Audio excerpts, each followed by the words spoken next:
దోసకాయ, ఇంకొకటి పప్పాయ. అవి కోస్తూ మాట్లాడేద్దాం.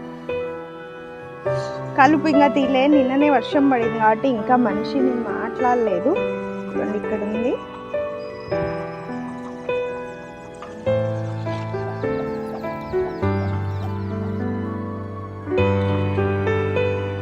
ఇవి ఆ రోజు కోసినవి, ఇంకా నేనేమి వండనే లేదు, అట్లే ఉన్నాయి, అసలు చెడిపోవట్లేదు. ఇదేమో తీగ కట్ అయిపోయింది, కుక్కు లాగేసిందో ఏమో.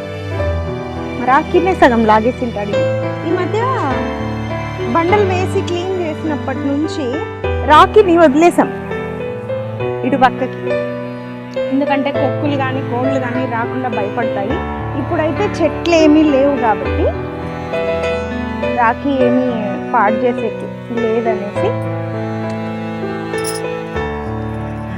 ఉడుకు పెడుతుంది. ఈరోజు కూడా వర్షం వచ్చేలాగుంది. సో 3